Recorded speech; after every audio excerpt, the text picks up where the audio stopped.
సంవత్సరకాల Bible పఠన ప్రణాళికలో 33వ రోజు ఫిబ్రవరి 2వ తారీఖు. ఈనాటి అనుదిన బైబిల్ పఠనములో 2 అధ్యాయములు. క్రొత్త నిబంధన గ్రంథము నుండి యోహాను సువార్త 6వ అధ్యాయము మరియు 7వ అధ్యాయము. ఈనాటి భాగములోని 2 అధ్యాయములలో మొదటి అధ్యాయము యోహాను సువార్త 6వ అధ్యాయంలో ఉన్న 71 వచనములు. అటు తరువాత యేసు తిబెరయ సముద్రము అనగా గలిలయ సముద్రము దాటి అద్దరికి వెళ్ళెను. రోగుల ఎడల ఆయన చేసిన సూచక క్రియలను చూచి బహుజనులు ఆయనను వెంబడించిరి. యేసు కొండ ఎక్కి అక్కడ తన శిష్యులతో కూడా కూర్చుండెను. అప్పుడు పస్కా అను యూదుల పండుగ సమీపించెను. కాబట్టి యేసు కన్నులెత్తి బహుజనులు తన యొద్దకు వచ్చుట చూచి, వీరు భుజించుటకు ఎక్కడ నుండి రొట్టెలు కొని తెప్పింతుమని ఫిలిప్పును అడిగెను గాని, ఏమి చేయనయ్యుండెనో తానే ఎరిగియుండి అతనిని పరీక్షించుటకు అలాగడిగెను. అందుకు ఫిలిప్పు, వారిలో ప్రతివాడును కొంచెము పుచ్చుకొనుటకైనను 200 దేనారముల రొట్టెలు చాలవని ఆయనతో చెప్పెను. 1 దేనారము ఇంచుమించు ₹1/2 కావచ్చును. ఆయన శిష్యులలో ఒకడు అనగా సీమోను పేతురు సహోదరుడైన ఆంద్రియ, ఇక్కడ ఉన్న ఒక చిన్నవాని యొద్ద 5 యవల రొట్టెలు 2 చిన్న చేపలు ఉన్నవి గాని ఇంతమందికి ఇవి ఏమాత్రమని ఆయనతో అనగా, యేసు జనులను కూర్చుండబెట్టుడని చెప్పెను. ఆ చోట చాలా పచ్చిక ఉండెను గనుక లెక్కకు ఇంచుమించు 5,000 మంది పురుషులు కూర్చుండిరి. యేసు ఆ రొట్టెలు పట్టుకుని కృతజ్ఞతాస్తుతులు చెల్లించి కూర్చున్న వారికి వడ్డించెను. అలాగున చేపలు కూడా వారికి ఇష్టమైనంత మట్టుకు వడ్డించెను. వారు తృప్తిగా తినిన తరువాత ఏమీయూ నష్టపడకుండా మిగిలిన ముక్కలు పోగు చేయుడని తన శిష్యులతో చెప్పెను. కాబట్టి వారు భుజించిన తరువాత వారి యొద్ద మిగిలిన 5 యవల రొట్టెల ముక్కలు పోగు చేసి 12 గంపలు నింపిరి. ఆ మనుష్యులు యేసు చేసిన సూచక క్రియను చూచి, నిజముగా ఈ లోకమునకు రాబోవు ప్రవక్త ఈయనే అని చెప్పుకొనిరి. యోహాను సువార్త 6వ అధ్యాయము 15వ వచనము నుండి, రాజుగా చేయుటకు వారు వచ్చి తన్ను బలవంతముగా పట్టుకునబోచున్నారని యేసు ఎరిగి మరలా కొండకు ఒంటరిగా వెళ్ళెను.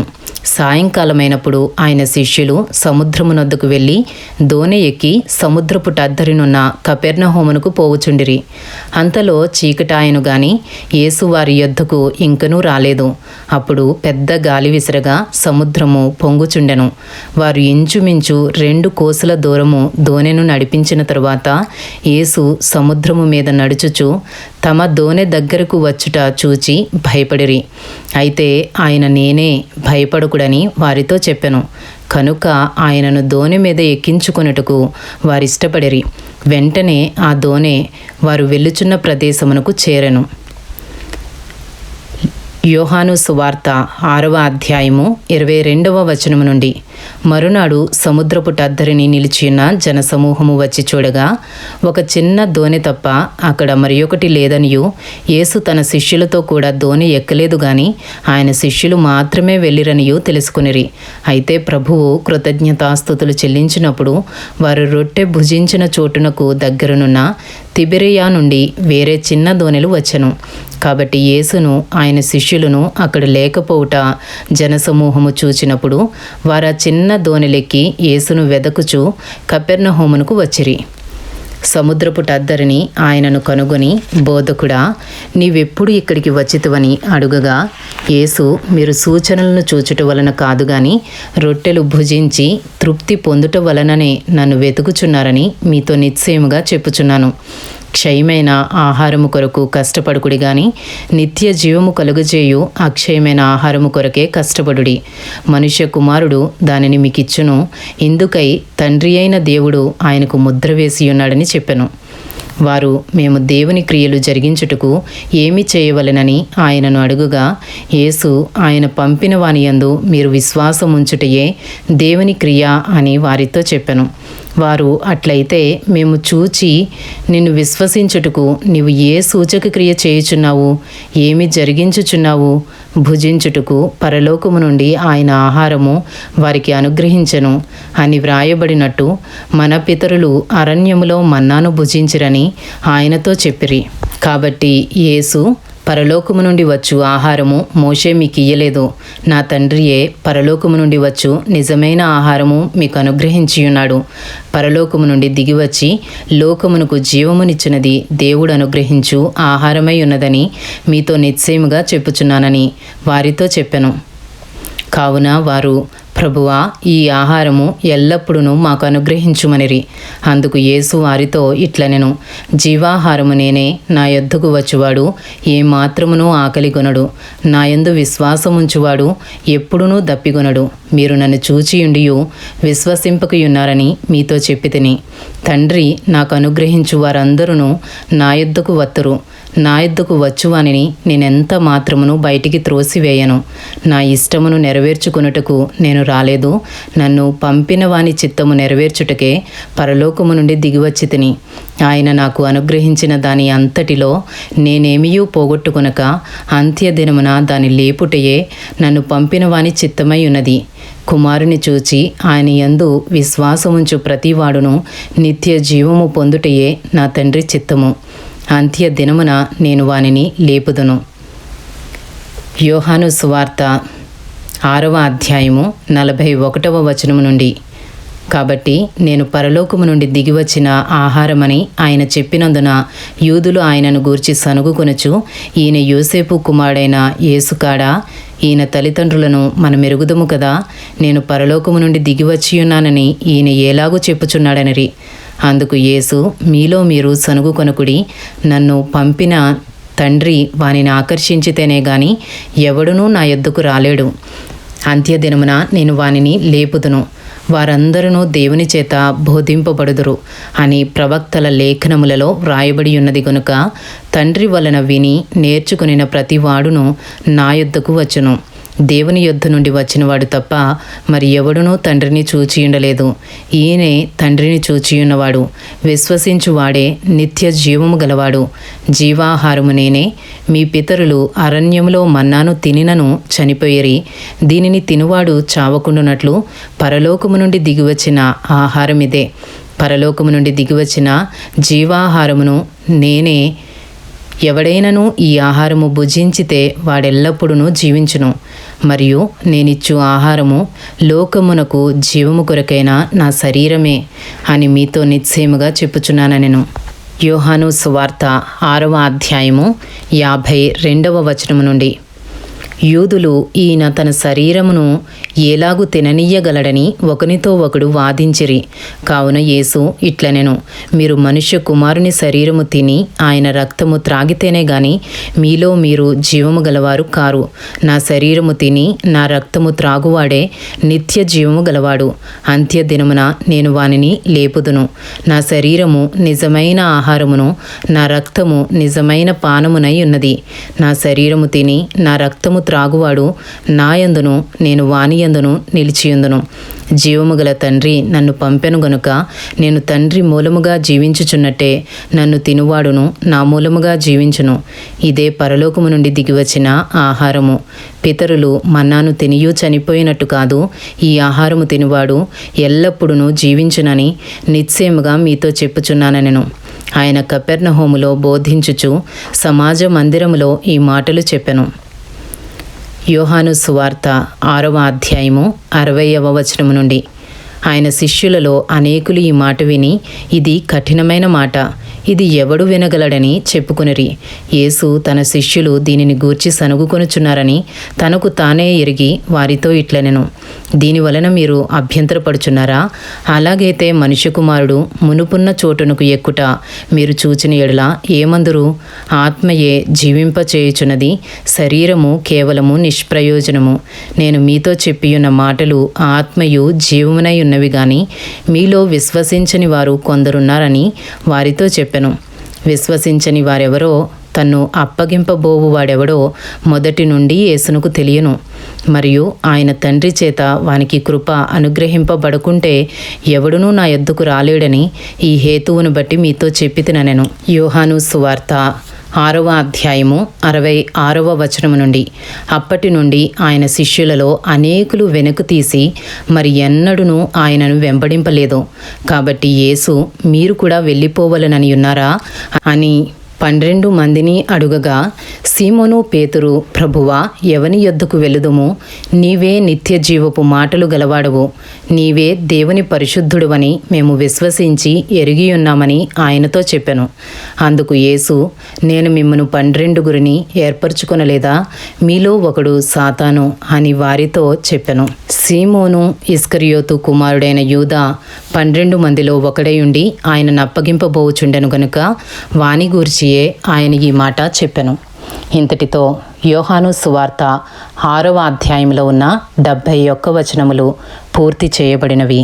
ఈనాటి భాగంలోని 2 అధ్యాయములలో 2వ అధ్యాయము యోహాను సువార్త 7వ అధ్యాయంలో ఉన్న 53 వచనములు. అటు తరువాత యూదులు ఆయనను చంప వెదికినందున యేసు యూదయలో సంచరించనొల్లక గలిలయలో సంచరించుచుండెను. యూదుల పర్ణశాలల పండుగ సమీపించను గనుక ఆయన సహోదరులు ఆయనను చూచి, నీవు చేయుచున్న క్రియలు నీ శిష్యులను చూచునట్లు ఈ స్థలము విడిచి యూదయకు వెళ్ళుము. బహిరంగమున అంగీకరింపబడగోరువాడెవడునూ తన పని రహస్యమున జరిగింపడు. నీవు ఈ కార్యములు చేయుచున్న ఎడల నిన్ను నీవే లోకమునకు కనపరుచుకొనుమని చెప్పిరి. ఆయన సహోదరులైనను ఆయన యందు విశ్వాసముంచలేదు. యేసు, నా సమయం ఇంకనూ రాలేదు, మీ సమయం ఎల్లప్పుడూ సిద్ధముగానే ఉన్నది. లోకము మిమ్మును ద్వేషింపనేరదు గాని దాని క్రియలు చెడ్డవని నేను దానిని గూర్చి సాక్ష్యమిచ్చుచున్నాను గనుక అది నన్ను ద్వేషించుచున్నది. మీరు పండుగకు వెళ్ళుడి, నా సమయం ఇంకనూ పరిపూర్ణము కాలేదు గనుక నేను ఈ పండుగకు ఇప్పుడే వెళ్ళనని వారితో చెప్పెను. ఆయన వారితో ఇలాగున చెప్పి గలిలయలో నిలిచిపోయెను. యోహాను సువార్త 7వ అధ్యాయము 10వ వచనము నుండి. అయితే ఆయన సహోదరులు పండుగకు వెళ్ళిపోయిన తరువాత ఆయన కూడా బహిరంగముగా వెళ్ళక రహస్యముగా వెళ్ళెను. పండుగలో యూదులు ఆయన ఎక్కడనని ఆయనను వెదకుచుండిరి. మరియు జనసమూహములలో ఆయనను గూర్చి గొప్ప సనుగు పుట్టెను. కొందరు ఆయన మంచివాడనిరి, మరికొందరు కాడు, ఆయన జనులను మోసపుచ్చువాడనిరి. అయితే యూదులకు భయపడి ఆయనను గూర్చి ఎవడునూ బహిరంగముగా మాట్లాడలేదు. యోహాను సువార్త 7వ అధ్యాయము 14వ వచనము నుండి. సగము పండుగైనప్పుడు యేసు దేవాలయంలోనికి వెళ్ళి బోధించుచుండెను. యూదులు అందుకు ఆశ్చర్యపడి, చదువుకొనని ఇతనికి ఈ పాండిత్యం ఎట్లు వచ్చనని చెప్పుకొనిరి. అందుకు యేసు, నేను చేయు బోధ నాది కాదు, నన్ను పంపిన వానిదే. ఎవడైనను ఆయన చిత్తము చొప్పున చేయ నిశ్చయించుకుని ఎడల ఆ బోధ దేవుని వలన కలిగినదో లేక నా అంతట నేనే బోధించుచున్నానో వాడు తెలుసుకొనును. తనంతట తానే బోధించువాడు స్వకీయ మహిమను వెదుకును గాని తన్ను పంపిన వాని మహిమను వెదుకువాడు సత్యవంతుడు. ఆయన యందు ఏ దుర్నీతియూ లేదు. మోషే మీకు ధర్మశాస్త్రము ఇయ్యలేదా? అయినను మీలో ఎవడునూ ఆ ధర్మశాస్త్రమును గైకొనడు. మీరెందుకు నన్ను చంపజూచుచున్నారని వారితో చెప్పెను. అందుకు జనసమూహము, నీవు దయ్యము పట్టిన వాడవు, ఎవడు నిన్ను చంపజూచుచున్నాడని అడుగగా, యేసు వారిని చూచి, నేను ఒక కార్యము చేసి తిని అందుకు మీరందరూ ఆశ్చర్యపడుచున్నారు. మోషే మీకు సున్నతి సంస్కారమును నియమించెను. ఈ సంస్కారము మోషే వలన కలిగినది కాదు, పితరుల వలననే కలిగినది. అయినను విశ్రాంతి దినమున మీరు మనుషునికి సున్నతి చేయుచున్నారు. మోషే ధర్మశాస్త్రము మేరకుండునట్లు ఒక మనుష్యుడు విశ్రాంతి దినమున సున్నతి పొందును కదా. ఇట్లుండగా నేను విశ్రాంతి దినమున ఒక మనుష్యుని పూర్ణ స్వస్థత గలవానిగా చేసినందుకు మీరు నా మీద ఆగ్రహపడుచున్నారేమి? వెలిచూపును బట్టి మీరు తీర్పు తీర్చక న్యాయమైన తీర్పు తీర్చుడనెను. యోహాను సువార్త 7వ అధ్యాయము 25వ వచనము నుండి. యెరూషలేము వారిలో కొందరు, వారు చంప వెదుకువాడు ఈయనే కాడా? ఇదిగో ఈయన బహిరంగముగా మాట్లాడుచున్నను, ఈయనను ఏమనరు? ఈయన క్రీస్తని అధికారులు నిజముగా తెలుసుకునియుందురా? అయినను ఈయన ఎక్కడివాడో ఎరుగుదుము. క్రీస్తు వచ్చినప్పుడు ఆయన ఎక్కడివాడో ఎవడునూ ఎరుగడని చెప్పుకొనిరి. కాగా యేసు దేవాలయంలో బోధించుచు, మీరు నన్నెరుగుదురు, నేనెక్కడివాడనో ఎరుగుదురు. నా అంతట నేనే రాలేదు, నన్ను పంపినవాడు సత్యవంతుడు. ఆయనను మీరెరుగరు. నేను ఆయన యొద్ద నుండి వచ్చితిని, ఆయన నన్ను పంపెను గనుక నేను ఆయనను ఎరుగుదునని బిగ్గరగా చెప్పెను. అందుకు వారు ఆయనను పట్టుకునే యత్నము చేసిరి గాని ఆయన గడియ ఇంకనూ రాలేదు గనుక ఎవడునూ ఆయనను పట్టుకొనలేదు. మరియు జన సమూహములో అనేకులు ఆయన యందు విశ్వాసముంచి క్రీస్తు వచ్చినప్పుడు ఈయన చేసిన వాటికంటే ఎక్కువైన సూచక క్రియలు చేయునా అని చెప్పుకొనిరి.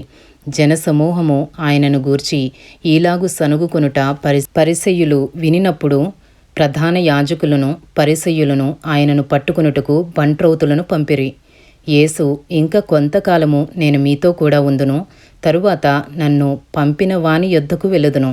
మీరు నన్ను వెదకుదురు గాని నన్ను కనుగొనరు. నేనెక్కడ ఉందునో అక్కడికి మీరు రాలేరనెను. అందుకు యూదులు, మనము ఈయనను కనుగొనకుండునట్లు ఈయన ఎక్కడికి వెళ్ళబోచున్నాడు? గ్రీసు దేశస్థులలో చెదిరిపోయిన వారి యొద్దకు వెళ్ళి గ్రీసు దేశస్థులకు బోధించునా? నన్ను వెదకుదురు గాని కనుగొనరు, నేనెక్కడ ఉందునో అక్కడికి మీరు రాలేరని ఆయన చెప్పిన ఈ మాట ఏమిటో అని తమలో తాము చెప్పుకొనిచుండిరి. యోహాను సువార్త 7వ అధ్యాయము 37వ వచనము నుండి.